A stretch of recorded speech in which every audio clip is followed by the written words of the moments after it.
हिकिड़ो मिंट में हाँ आदि छा नालो तव्हांजो? जी मुंहिंजो नालो तस्लीम आहे। छा मसलो आहे आदि? जी मुंहिंजो रेप केस आहे।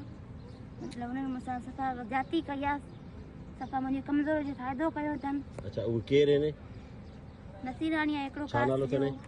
जी छा नालो हुनजो? उनजो नालो मतिलबु जमील आहे। अच्छा जी हाँ। घणो टाइम थियो? साल ॾेढ थियो। हिकिड़ो मिंट जेको ज्याती थी आहे ऐं जेको पंहिंजो 10 ॼणनि मूंसां ज्याती कई आहे, मूंसां 1.5 साल ताईं मूंखे ब्लैकमेल करे ज्याती कंदा रहिया। तव्हांजूं बि उनसां मुलाक़ात थी आहे, इन सिलसिले में पुलिस छा एक्शन खणी थी? उनखे घुराए उनसां मुलाक़ात कई आहे ऐं हुन में उनखां डिटेल वरिती आहे सॼो इवेंट ही जेको इंसिडेंट स्टार्ट थियो आहे तक़रीबन 1.5 साल पहिरीं जो इंसिडेंट आहे। पोइ हुनखां पोइ 4-5 दफ़ा अहिड़ो कमु थियो आहे। उनमें कुझु असांखे नाला कुझु मिलिया आहिनि ऐं सॼी जेका इंफॉर्मेशन कई आहे हिन में मुंहिंजे ऐं सम्झां थो कि इंफॉर्मेशन असांखे मिली आहे, हिन में अञा इंक्वायरी जी ज़रूरत आहे। हिन में असां लॻे थो त कुझु हिन में विच में को मसइलो आहे अहिड़ो जेको छोकिरी असांखे सही ॿुधाए कोन पई।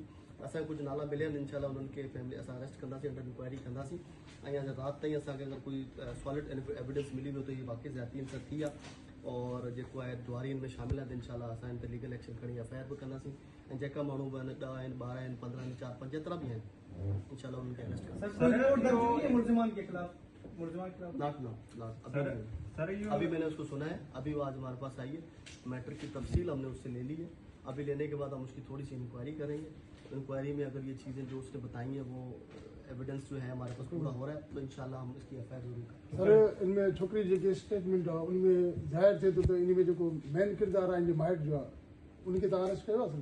ना उनके अञा डायरेक्शन ॾेई छॾी आहे इनके DSP के भी ऐं CI इंचार्ज के उनके भी शामिल तफ्तीश कंदासीं, इन्हनि गिरफ़्तार करे इन्हनि जो इन्वेस्टिगेट कंदासीं ऐं पोइ इनका पोइ सर मुतासरा लड़की जब पहुंची है 1.5 साल तव्हां ॿुधायो था थियो आहे। 1.5 साल थियो आहे। ये पुलिस लाइ बि माना इहे साबित करण में उनमें ॾुखियायूं थींदियूं, DNA वग़ैरह बि न थी सघंदो, वॾो अरसो थियो आहे त पुलिस इहा जांच कहिड़े तरीक़े सां कंदी आहे ऐं जवाबदार जेके आहिनि उन्हनि जे ख़िलाफ़ त पुलिस जो पहिरियों इहो फर्ज़ु आहे वाक़ई जो केस दाख़िल थिए, उनखां पोइ जेके जवाबदार उहे थियनि या न थियनि त उहो जांच त पुलिस जे हथ में आहिनि। सर ॾिसो हीउ जेको उन ते एलिगेशन आहे जिन बि छोकिरनि ते एलिगेशन आहे इहे हिनियस क्राइम रेप जो गैंग रेप जो केस आहे। इन करे असां कोन था चाहियूं त कोई इनोसेंट माण्हू जेको आहे हिन केस में जेको थी वञे ऐं सॼो उमिरि उहो हिन केस खे लोड़े।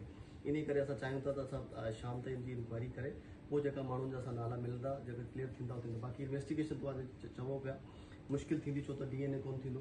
बाक़ी असां हिननि खे टेक्निकल बेसिस ते थ्रू CDRs ऐं जेका हिननि उनखे धमकियूं ॾिनी आहिनि जेकी वीडियो वायरल थी आहे इनखे असां थ्रू FIA जी मदद वठंदासीं, साइबर जी बि मदद वठी जेको असांखे एविडेंस मिलियो हिन में शामिलु कंदासीं।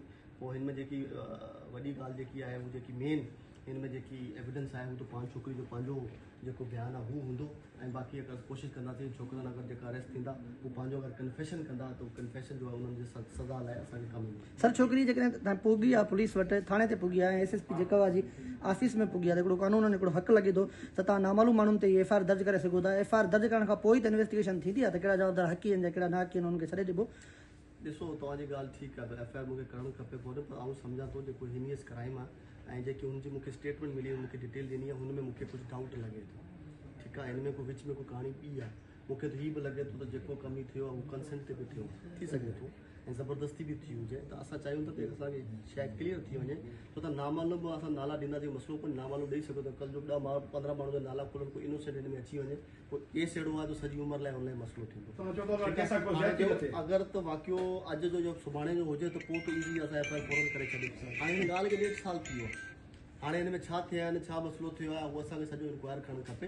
हुन खां पोइ इनशाला FIR करे इनशाला तव्हां FIR ते इनशाला तव्हांखे एक्शन बि नज़र ईंदो ऐं जेकी ॻाल्हि सिधी हूंदी सची ॻाल्हि हूंदी इनशाला मीडिया जे साम्हूं रखंदासीं। नारी खे जेके धमकियूं मिलनि थियूं तव्हां हिनखे जेका हिफ़ाज़ती तहवील में वरितो आहे या पुलिस प्रोटेक्शन ॾींदो जेका घर में? असां पुलिस पार्टी हुनजे घर ते रखंदासीं ऐं हुनजे भाउ सां पीउ सां मुंहिंजी मुलाक़ात थी उन्हनि खे चयो त जेकी बि तव्हांखे फ़ोन अचे उनखे तव्हां हुन सां ॻाल्हि ज़रूरु करियो, हुनजी रिकॉर्डिंग करियो ऐं असांखे मोकिलियो। असां ॾिसूं उहो बि असांजो कल सुभाणे असांखे कमु ईंदो कहिड़ा माण्हू हुनखे धमकी ॾियनि पिया कहिड़ा कहिड़ा माण्हू हिन में इन्वॉल्व आहिनि त उन्हनि खे पोइ केस में शामिलु करियो।